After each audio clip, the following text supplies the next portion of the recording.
I cheated once, and he turned it into a podcast. Not a breakup, not a fight, not a therapy session. A full-blown, weekly, edited, hosted, monetized podcast. With a theme song. And merch. So yeah, welcome to my humiliation arc. But let me start where it actually began. Not with the podcast, not even with the cheating, but with the dead silence between us over microwaved chicken parm and lukewarm Chardonnay on a random Thursday night. That was the real betrayal, the boredom. You ever sit across from someone and feel more alone than when you're physically alone? That's what dinner with Matt had become. No eye contact, no jokes, no how was your day, just the sound of forks scraping against IKEA plates and the occasional passive-aggressive, did you pay the water bill? We were two roommates co-parenting a cactus, and pretending the spark would come back once our calendars aligned. So when I made that one stupid, selfish mistake, I wasn't looking for passion. I was looking for pulse. His name was Eli. He was a bartender/grad student/red flag I met at a work conference in Austin. We had drinks, we flirted, I laughed, like really laughed for the first time in what felt like years. And then, yeah, I let it happen. One night. No sleepover. Just a crushing sense of guilt and shame the next morning that clung to me like tequila sweat. I told Matt. Because I thought that's what good people do after they mess up. I came clean, no details, no excuses, just, it happened, I'm sorry. He didn't yell. He didn't cry. He didn't even blink. He said, "Thank you for telling me." And then he walked into his office and closed the door. I thought maybe we'd talk about it later, work through it, maybe try couples therapy like normal, miserable married people. But instead, he started asking questions, calm, cold questions. What time did you get back that night? Did you use protection? Was it someone I know? I answered because I thought he deserved that. But with every answer, I felt something shifting. Not in him. In me. Like I was shrinking, collapsing into this caricature he was redrawing from scratch. The cheating wife. The monster. The case study. For the next few weeks, he was polite. Overly polite. He brought me coffee, did the dishes, texted me TikToks like everything was okay. And I tried. I tried to show him that I still loved him, that it was a mistake, that I would do whatever it took. But what I didn't know was that Matt had already decided to forgive me, publicly. To an audience, that didn't exist yet. But he would build it. From scratch. And I wouldn't find out until episode 3. The weeks after I told him felt like the calm after a nuclear blast. Eerily still, everything intact, but the air wrong. We didn't scream, we didn't separate. Instead, we scheduled. Tuesdays were for dinner together. Sundays, we did screen-free check-ins. And every Wednesday, he'd leave the house for focused time at this shared creative workspace he joined after the incident. He called it the reset. We even went to couples therapy, once. He sat stiff, arms crossed, nodding at everything the therapist said like he was grading her performance. When I mentioned how distant he'd been even before I cheated, he didn't flinch. He just said, "It's hard to connect with someone who lies." Cool. She suggested journaling. He said sure. But I never saw a journal. And mine ended up becoming Exhibit A. But we'll get there. From the outside, we looked like we were working through it. He made Spotify dinner playlists with titles like Moving Forward and Trust Again. He ordered books on forgiveness. He'd post vague Instagram stories about growth being messy, and our friends would DM me. "You guys are so strong. So proud of how you're healing together." Couple goals. I wanted to scream. Because while everyone else saw strength, I saw surveillance. He was too nice. Too measured. Too okay. Like he'd flipped a switch from betrayed husband to influencer and healing. And then there was the laptop. Always open. Always tilted away. Always recording, it seemed. One night I walked in with laundry, and he slammed it shut so hard, he spilled tea on his pants. He smiled like nothing happened. Work stuff. Matt's not a creative, he's a product manager. Work stuff means spreadsheets and Slack notifications, not high-fidelity mics and multi-track audio software. I should have checked. But I didn't. Because I wanted to believe that maybe we were okay. That maybe I was reading too much into things because I was the one who blew things up. Classic shame logic, right? Then came the night I found the podcast. I was scrolling through Reddit. Someone in our relationships had posted a thread titled, "Would you forgive a one-time cheater if they came clean?" I clicked because I still didn't know what I thought. Because part of me wanted to believe I deserved the cold, that he was handling it better than I would have. And buried deep in the comments, someone posted a link. This podcast really helped me understand what betrayal does to a man. The Betrayed, episode 2, the night she took everything.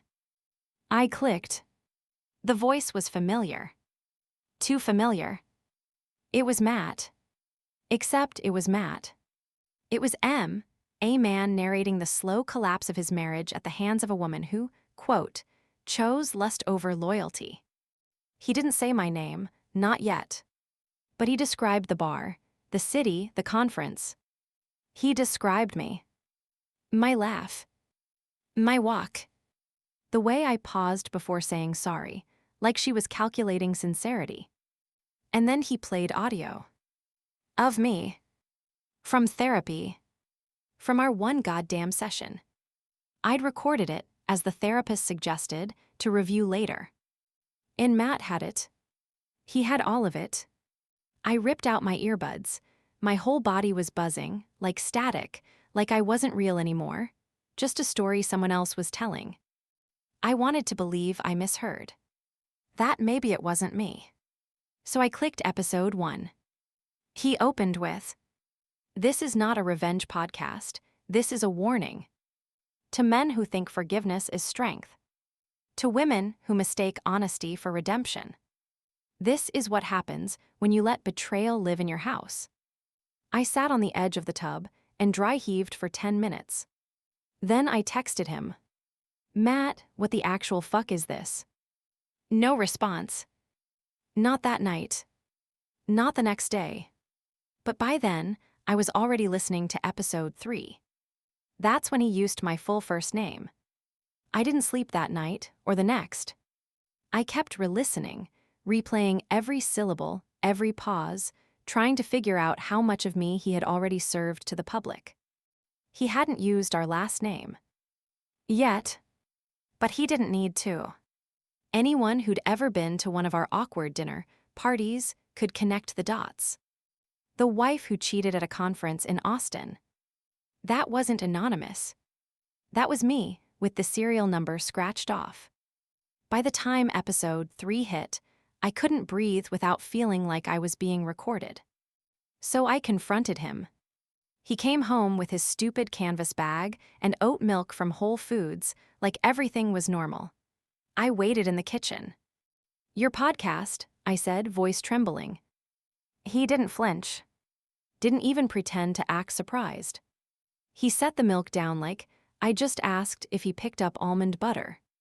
Then, casually, like he was talking about a parking ticket. "It's anonymous, you're overreacting." That's what he said. Like I was the problem. Like he hadn't just blasted my voice to a growing community of emotionally devastated men with Reddit usernames like "Females Ruin" and "Real Men Don't Forgive." I walked toward him. "You used my therapy recording, Matt." He shrugged. "You shouldn't have left it open on the cloud." "The cloud," I was yelling now. "You hacked my fucking Google Drive." He stayed calm, smug even. "I'm helping people," he said. "Guys who think they have to take it. Guys who stay in marriages after being gutted." "You're not helping," I snapped. "You're performing." And then he smiled. Like it was all going according to plan. "You cheated," he said softly, and now you want to control the consequences. And that's when I knew. This wasn't about pain. It wasn't even about punishment. It was content. I should have walked out right then, but instead I cried. Not because I was sorry, I'd already been sorry, but because I realized I'd become data, a voice clip, a Google Doc, a cautionary tale told in someone else's tone. And then came episode 4. I woke up to 3 texts. One from a coworker I barely talk to. Hey, weird Q, but are you in that podcast? One from my cousin in Florida. Dude, this TikTok says your ex made a podcast about you. PLS, tell me that's fake. And one from Kara, my best friend. He used your photo, I'm so sorry. I ran to my laptop, opened Spotify. Episode 4, what she looked like when she lied. The cover art. A filtered photo of me from our wedding. Eyes closed, mid-laugh, head tilted back, I looked happy. And he used it to title an episode about the night I slaughtered the soul of a faithful man. My stomach turned. He didn't blur it, didn't crop it. He wanted people to know. I opened Instagram. Someone had tagged him in a clip from the episode. A girl with 30K followers made a reaction reel. Y'all, this man is giving full-blown trauma TED Talk. Episode 4 made me cry. Like, she really said I'm sorry, and he said I'm building an archive. People loved him. Comment sections full of fire emojis and king energy. He'd become a martyr for a wound he refused to stop touching. And me. I couldn't breathe in public anymore.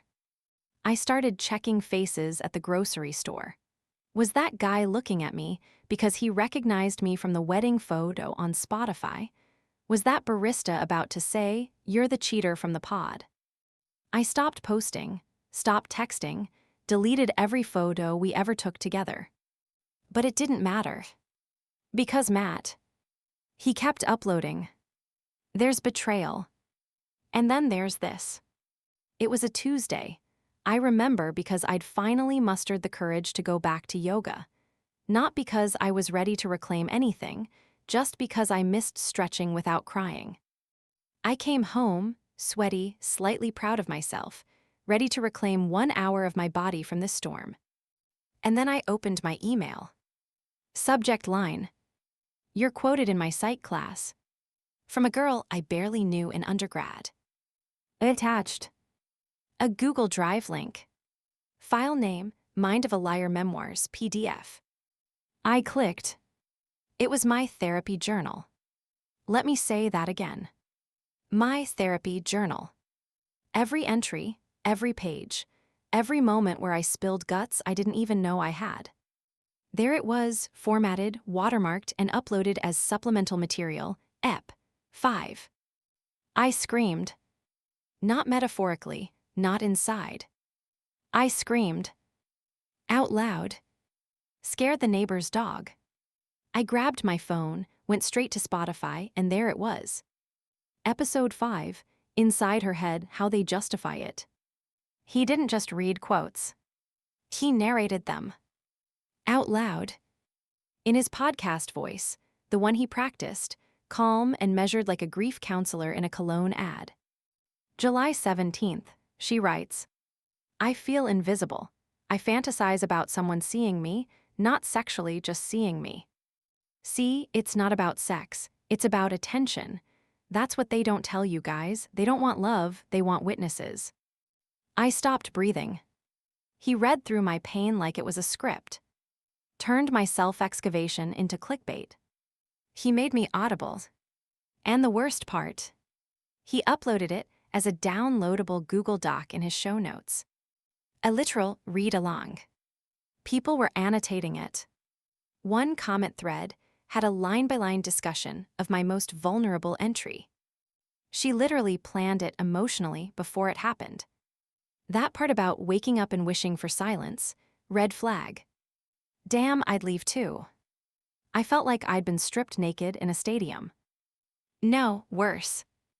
Like my organs were pinned to a whiteboard and labeled by strangers in cargo shorts and divorce rage.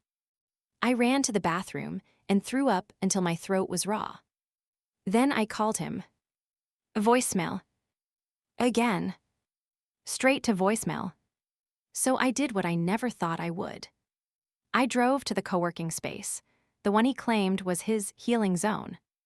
I stormed past reception, up the stairs, barely holding it together. And there he was. In a soundproof booth. Headphones on. Smiling while he edited my fucking voice. I yanked the door open. He flinched. Paused the audio. Tried to say something. I cut him off. You published my journal, Matt, my therapy, my trauma. He stood up, calm as ever. It was anonymized. You used my first name in episode 3. You cheated. It was always that, wasn't it? The one thing he could use to justify everything. I messed up once. And he turned it into a career. He looked at me like he pitied me. You gave up your right to privacy when you gave up your integrity. That's when something in me snapped. Because no, I didn't. I made a mistake. But I did forfeit my humanity. I stared at him, shaking. You're not healing, you're harvesting. And then I walked out. Straight to Kara's, straight into her kitchen, and I collapsed. She held me while I sobbed into her hoodie and said, you have to fight back, not for revenge, for you. And somewhere between my 6th panic attack and 3rd glass of wine, an idea sparked. If he could make my pain into a podcast, I could make his podcast into a video. I didn't sleep. Again. But this time, it wasn't from fear, it was from clarity. Because somewhere in the rubble of my dignity, I realized something. Matt was only powerful as long as I stayed quiet. And if silence was submission, then my voice, my real voice, was the only weapon I had left. So I wrote a script. Well, not a script, just truths. Lines I never got to say. Feelings I never got to show. Receipts he never thought I'd pull. And then I called Kara. I need your help. We didn't do anything fancy. No studio. No lighting. Just my phone. In Matt's podcast. On speaker. Playing loud. We filmed it in one take. Me. Sitting on one side of the table. Matt. Sitting on the other. Well, not him, just a printout of his podcast cover art on a laptop. The episode. Inside her head, how they justify it. Yeah, that one. The one with my therapy journal. The one where he played my grief like background music. We hit play. And I sat there. Silent. For the first minute. Face blank. Hands folded. Then it started. She says, quote, I felt invisible. That's not justification. That's emotional immaturity. I paused the recording. And I said, no, Matt.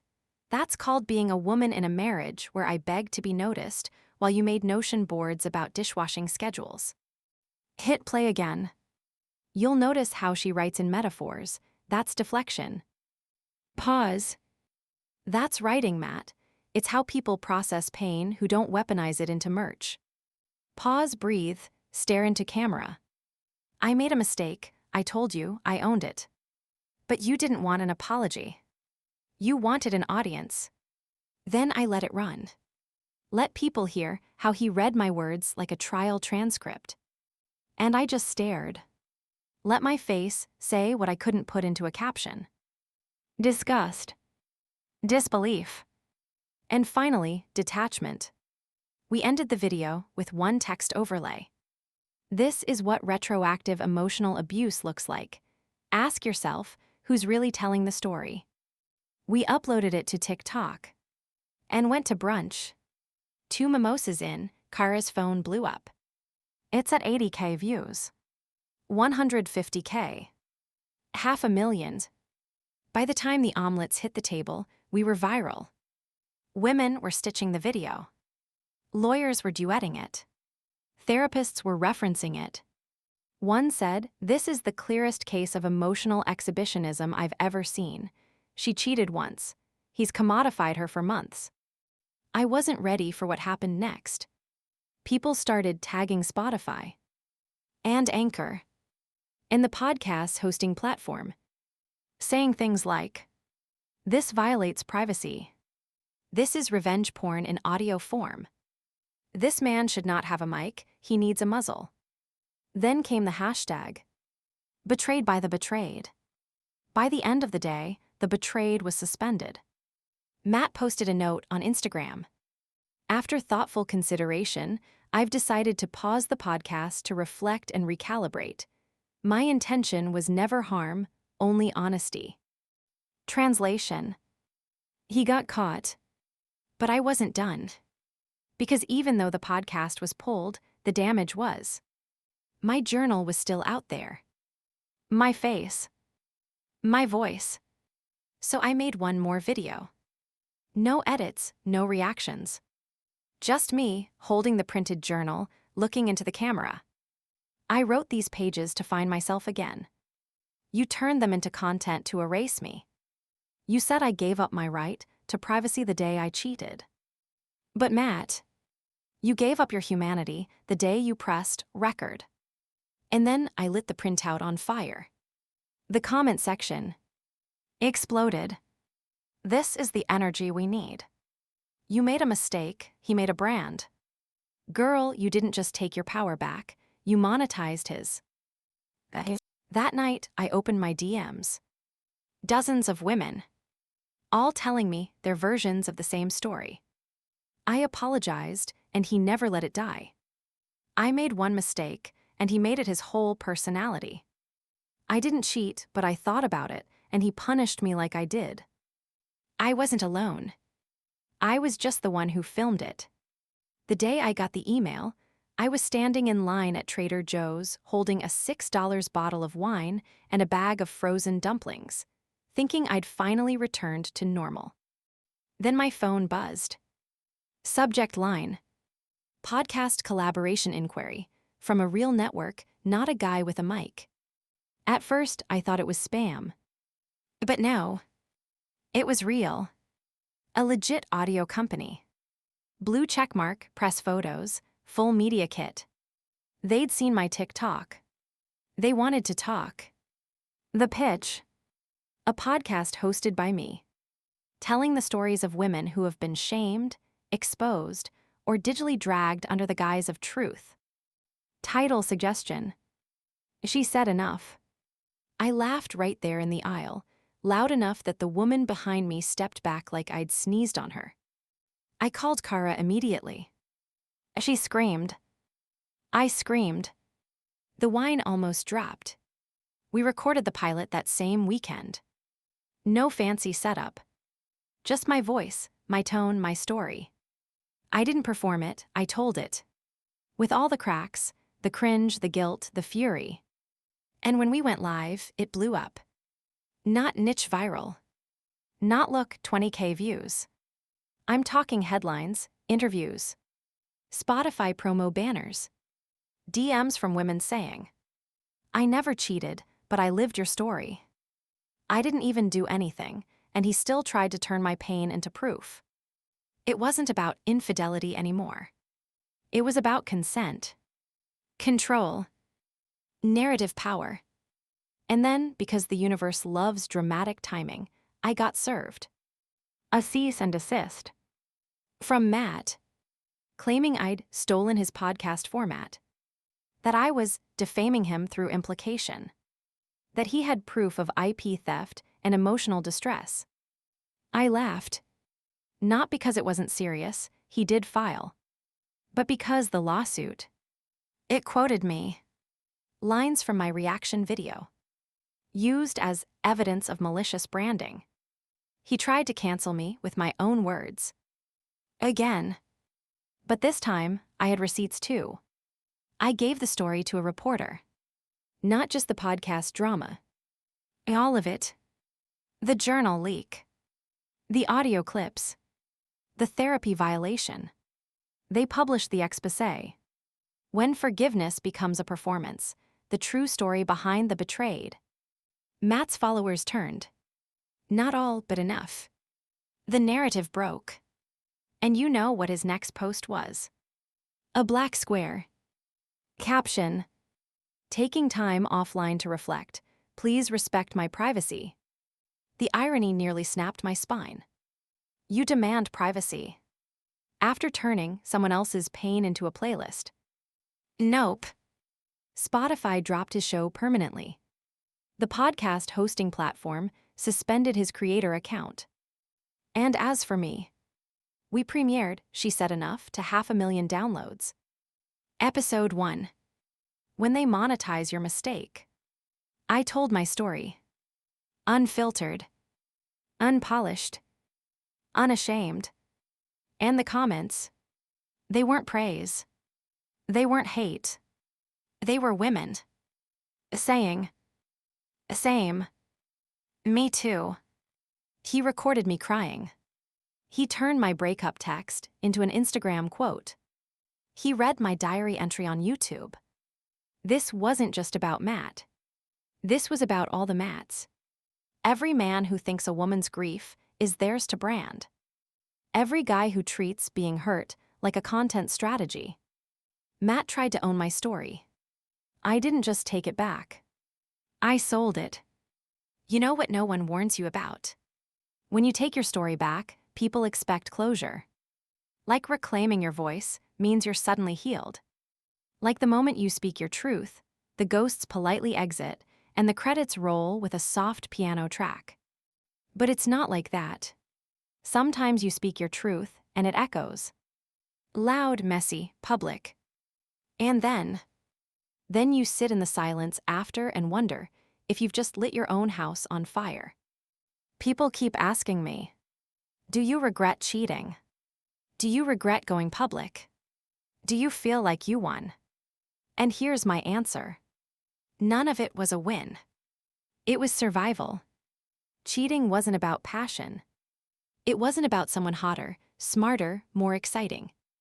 It was about me.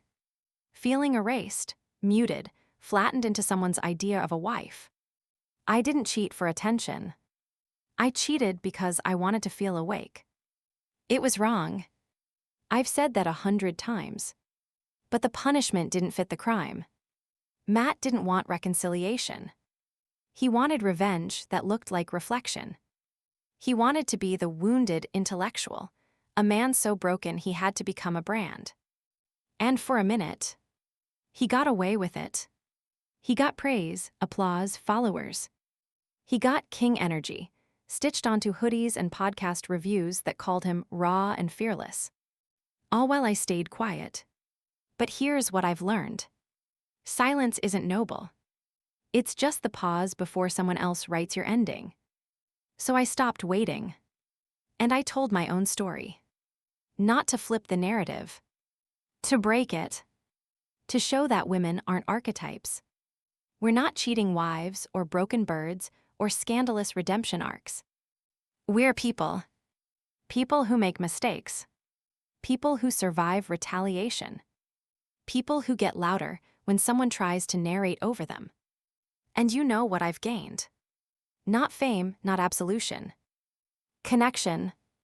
I get messages every day from women who saw pieces of themselves in what I went through. Not just the cheating part, but the way men twist confession into currency. The way guilt becomes content. The way shame is weaponized on YouTube, on podcasts, on TikTok. Women who had their breakup texts posted. Their DMs leaked. Their therapy used as proof that they always had issues. And every one of them thought they were alone. Until they heard me. So no, I don't feel victorious. I feel vindicated. Because I'm not the headline. Not the scandal. Not the wife who cheated. I'm the woman who got back up. And wrote the last episode. And if you're watching this, reading this, listening to this, if someone ever told your story without your permission, if someone tried to make your pain a punchline, if someone tried to silence you by screaming louder, here's your reminder. You are not the villain in their screenplay. You are the author. Pick up the pen and say enough.